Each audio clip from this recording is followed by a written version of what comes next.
Bom dia, boa tarde, boa noite, sejam todas bem-vindos, bem-vindas à nossa aula de número 53.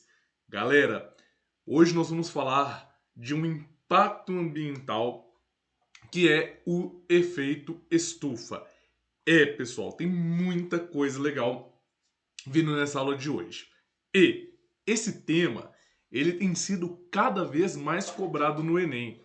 Eu sei que você provavelmente já deve ter um conhecimento prévio do que seja o efeito estufa e quais são algumas de suas características ou de seus impactos. Mas você já parou para se perguntar por que alguns gases eles promovem o efeito estufa e outros não? Pois é, pessoal. Então, por esse motivo, os objetivos dessa nossa aula de hoje vai ser entender como que esses gases ocasionam esse fenômeno. Consequentemente, nós vamos estar entendendo o que é o próprio efeito estufa. Beleza? E, para nós entendermos isso, trabalharemos também com alguns mecanismos de absorção desses gases. Pessoal, por esse motivo, então, eu te peço que, se você gostar desse vídeo, lá no final, deixa um joinha nesse vídeo aqui, beleza, pessoal? E se você não é inscrito no Help Química, já aproveita aqui a nota de abertura e já venha se inscrevendo também no canal, beleza, pessoal? Logo após a abertura, eu vou começar passando para vocês um documentário emitido ontem, isso é, um dia antes da gravação desse vídeo, pelo Jornal Nacional, beleza? Falando justamente sobre o efeito estufa e depois eu volto para falar com vocês um pouquinho sobre os mecanismos do efeito estufa, tá bom? Boa diversão para vocês, pessoal!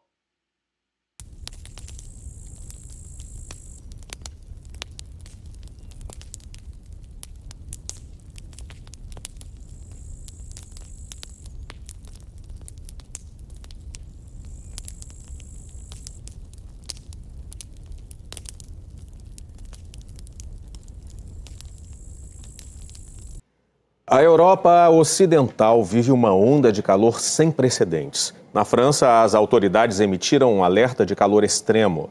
Na capital, Paris, a temperatura hoje chegou a 41 graus.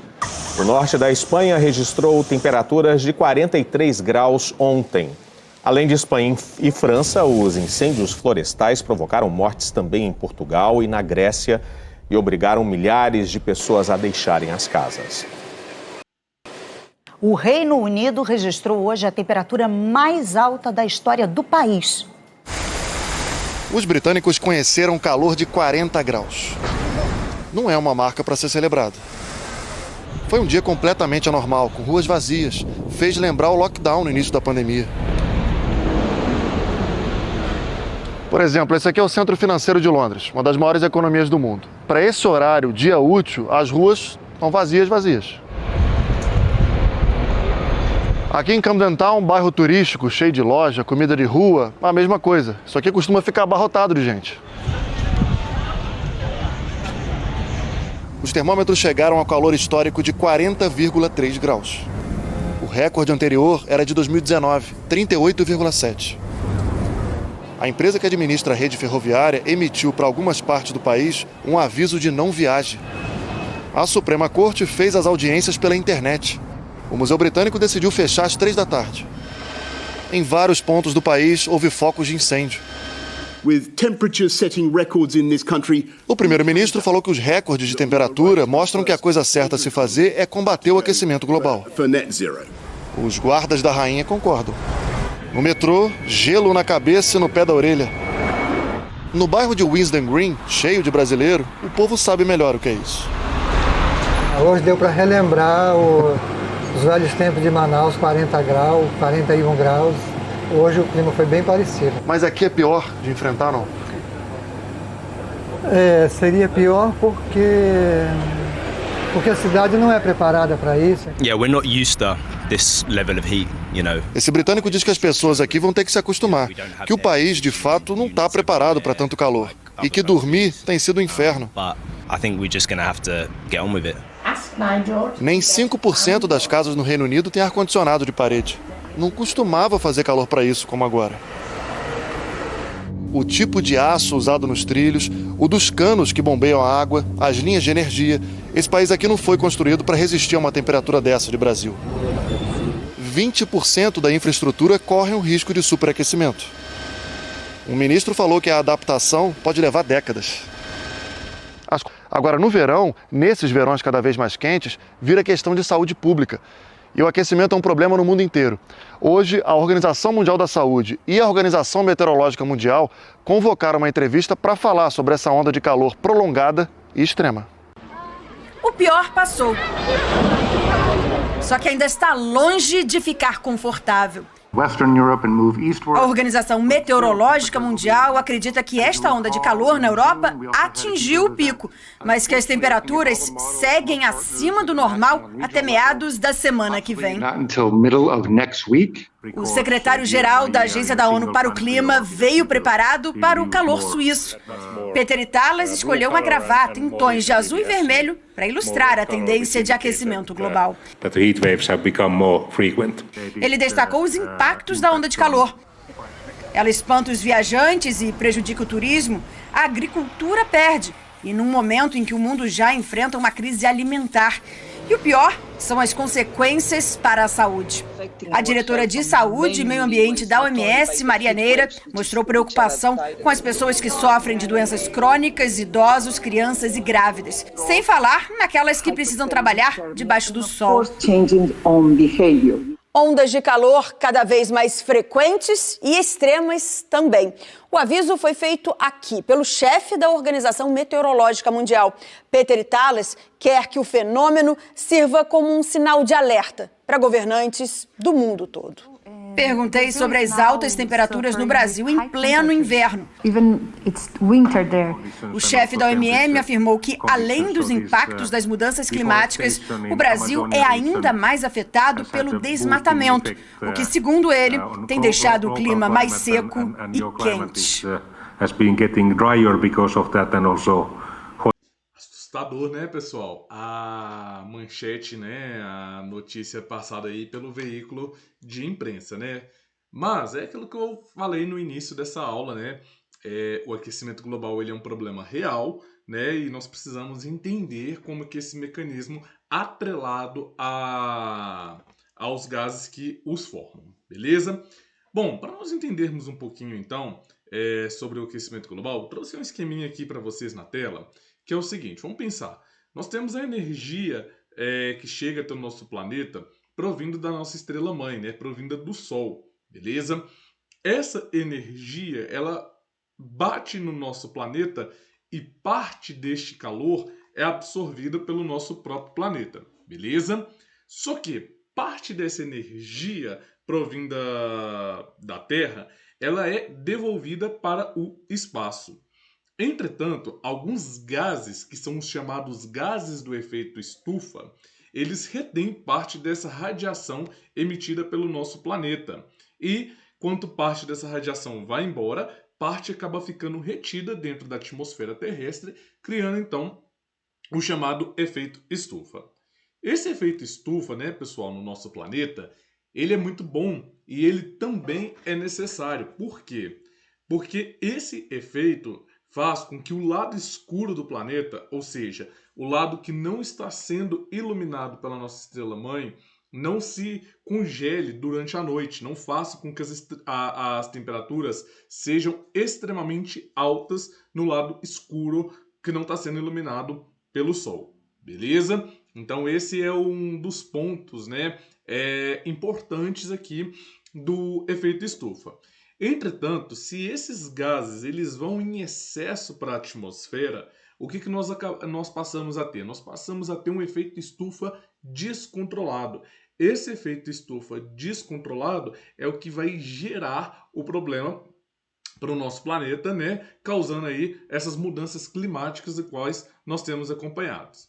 E aí, vem aquela perguntinha que eu fiz lá no início desse vídeo. Por que alguns gases eles causam o efeito estufa, como por exemplo metano, vapor de água, gás carbônico, entre outros, e alguns gases não? né?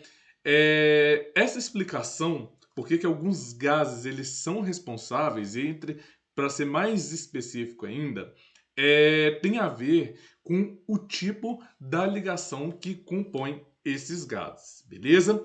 Vamos tentar entender um pouquinho aqui desse rolê aqui. Aqui nesse lado esquerdo aqui, eu tenho algo chamado estiramento molecular. Vamos entender o que é esse tal de estiramento molecular, trazendo aqui um dos principais vilões, né? Um dos principais gases aqui, que é mencionado como o gás principal do efeito estufa no nosso planeta, que é o CO2, beleza?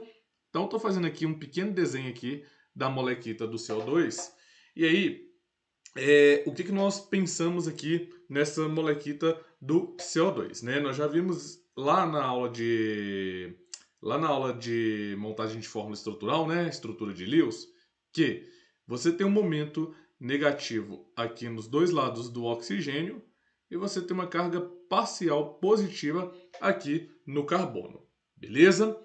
Entre um ponto de um oxigênio e um ponto de um carbono, essa ligação ela tem um comprimento. Então você tem um comprimento do tamanho dessa ligação. Então, por exemplo, se fosse aqui a minha canetinha, vocês veriam que essa canetinha aqui, então, ela dá o comprimento, ela seria o tamanho entre um átomo e outro átomo. Beleza? E aí, pessoal, o que acontece? Chegou lá a radiação provinda do Sol na Terra. Então, essa setinha vermelha aqui no nosso canto direito é a radiação provinda do Sol. Imagina que aqui, ó.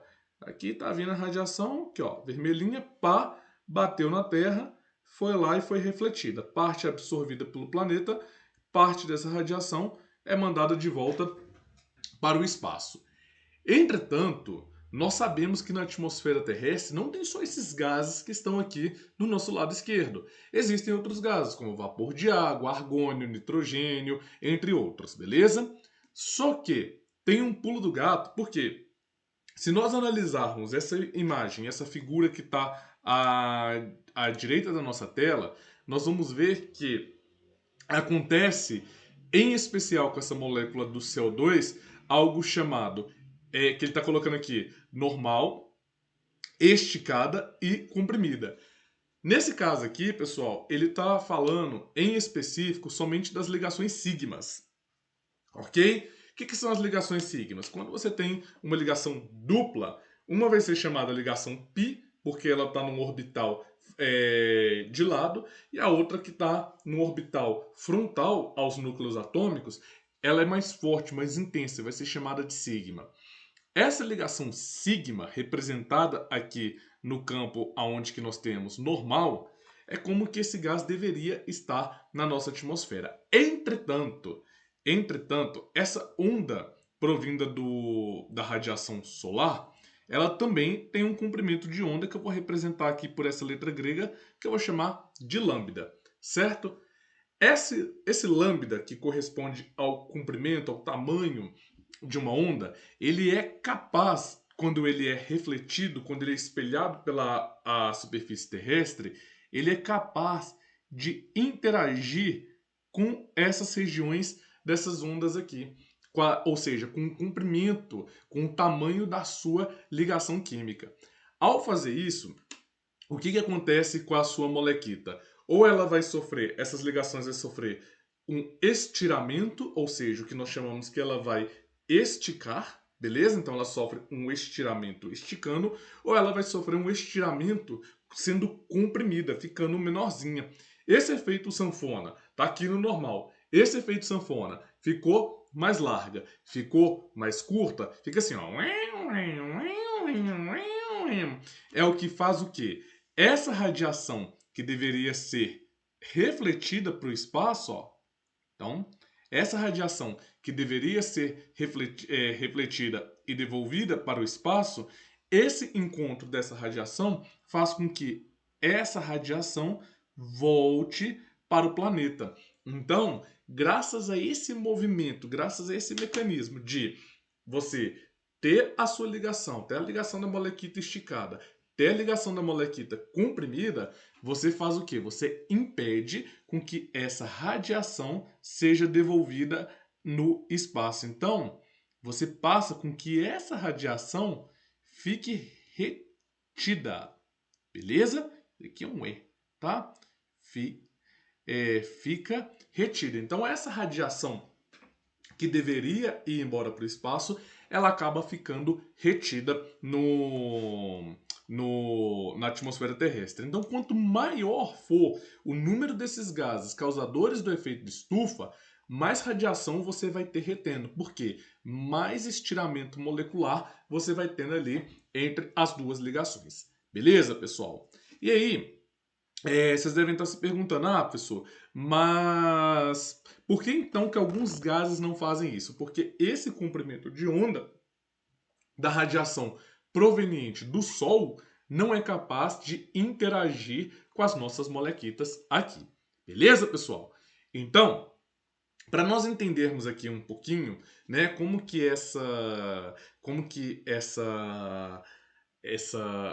esses dados eles são importantes, eu trouxe aqui para vocês um gráfico real que mostra a intensidade de absorvância dessas ondas. Então aqui, ó, só para nós entendermos, esse pico aqui, ele corresponde ao ponto máximo da intensidade de uma onda, beleza? Então o pico aqui, ele corresponde ao ponto máximo de intensidade de uma onda. Então aqui, ó, na radiação solar, o ponto máximo, aqui, ó, no alto do pico, é onde nós temos a máxima incidência de radiação.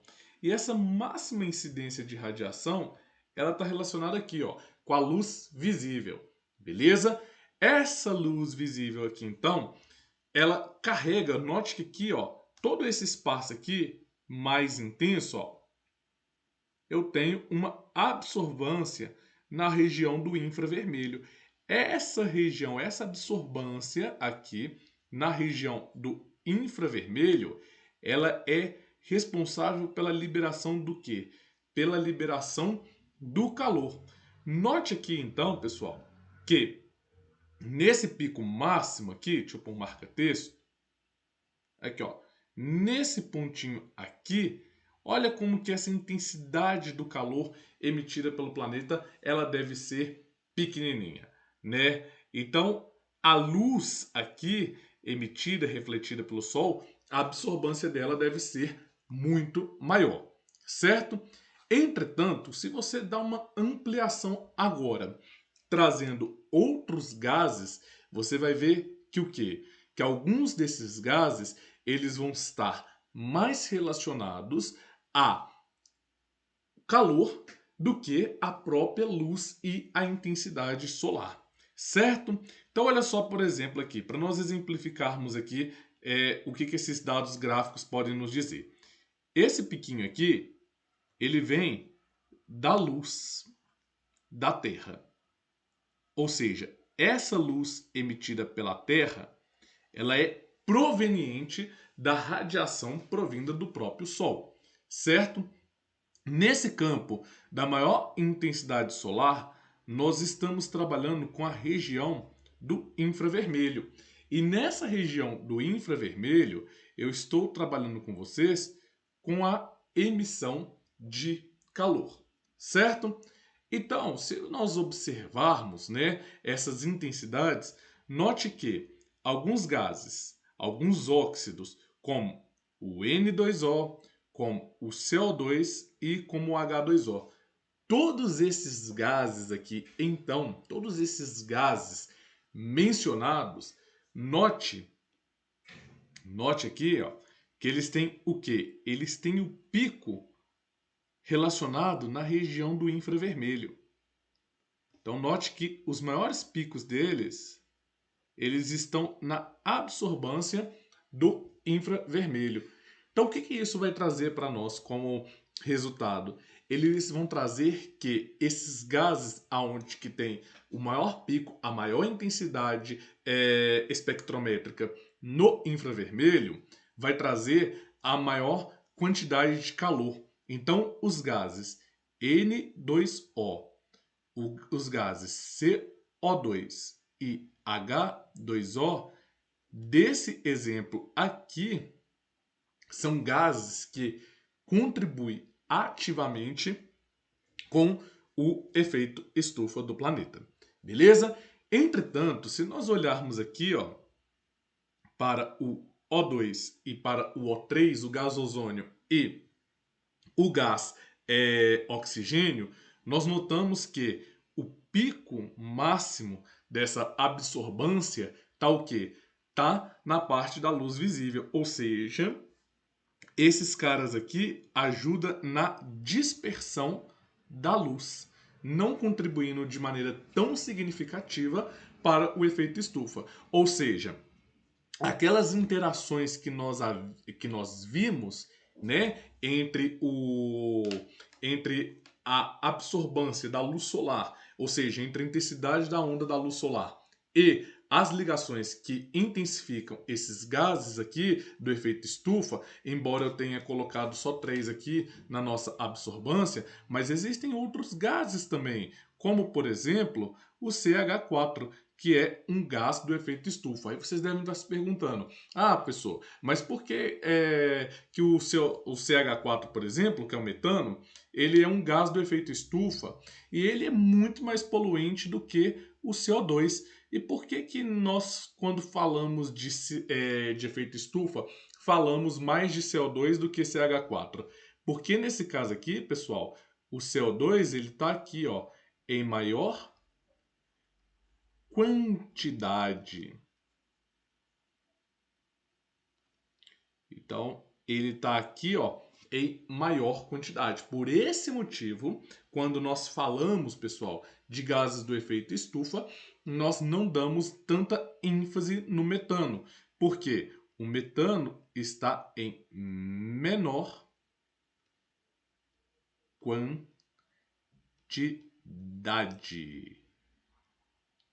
Beleza? Bom, então é isso aí, pessoal. Esse então foi o nosso mecanismo aí dos gases do efeito estufa. Espero que vocês tenham conseguido aprender algo novo nessa aula de hoje. Acho bem interessante, né, pessoal? Porque quando nós falamos de efeito estufa, né, nós não temos muita essa ideia da relação, da interação dos gases, né? E aí, relacionando com aquele documentário que nós vimos lá no início do vídeo, né? Porque é tão importante nós pensarmos, né? Se nós não diminuirmos essas emissões, aqueles efeitos que nós vimos na reportagem emitida pelo Jornal Nacional, né, galera? Vai ser cada vez mais intenso e eu tenho certeza que não é isso que nós queremos, não é verdade? Então é isso aí, pessoal. Galera, espero que vocês tenham gostado desse vídeo, espero que tenha dado para aprender algo novo. Na aula que vem, nós vamos falar de alguns dos efeitos da chuva ácida, acompanhando um documentáriozinho da internet, beleza? Então, pessoal, deixa já seu like nesse vídeo aqui, espero que vocês tenham gostado, compartilhem nas redes sociais, compartilhem com os coleguinhas e siga o Help Química aí nessas redes sociais que aparecem aí na tela para vocês, tá bom? Sai ainda não, galera, que eu vou deixar aqui mais 2 vídeos para vocês continuarem expandindo e ampliando o conhecimento de vocês. Beleza? Valeu, pessoal. Até o nosso próximo encontro. Tchau!